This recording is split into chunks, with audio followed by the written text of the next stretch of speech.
Hi, what's up? I need to be done now. I am recording. Look how dark the country is, guys. Just look. Like, literally, this is just South Africa for you. Anyway, this is my next part. Hopefully it is the last one. I was explaining to you guys just what a travesty it is for this power cut crisis here in my particular neighborhood, and our really severe level of load shedding in comparison to literally all other places in Johannesburg. I've lived in other places in Joburg as an independent.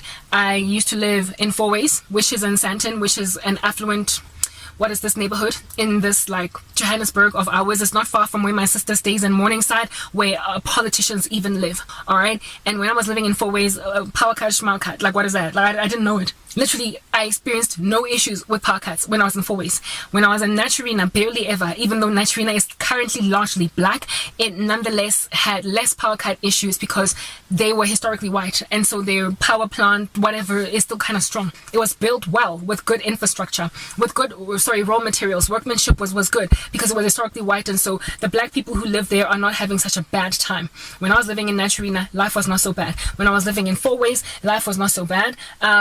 Lone Hill, life was not so bad. When I was living in not Ferndale, I've never lived in Ferndale. I worked in Ferndale.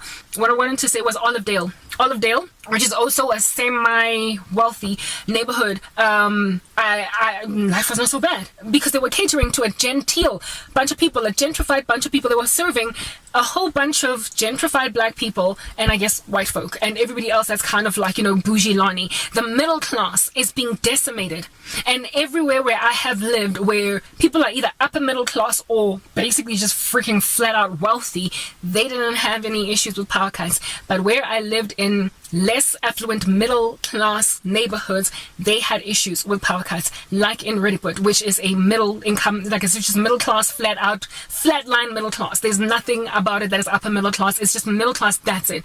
Naturina was not so much wealthy, but it, like I said, had historical infrastructure that is strong, so it's never struggled or choked up. I don't know what's going on with Naturina today, but it is largely black today, whereas before it was previously white.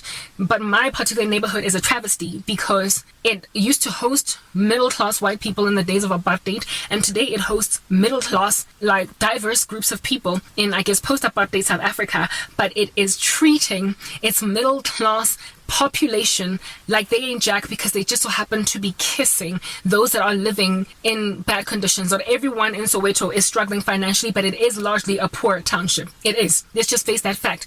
Not everybody in Soweto is Redi Tlabi, who that DJ Wako 702. I don't know if she still goes 702, but you get my point. She lives good DK. Last time I checked, she lived in Deep Kloof. Not everybody is a Redi Tlabi in DK. Some people are living in shacks. Some people are living in houses that have got toilets on the outside. A lot of people in Soweto are not living well, but a lot are also living okay. So the disparities of income and wealth and all that jazz are not so bad. Not everyone in Soweto is poor like it used to be in the days of apartheid.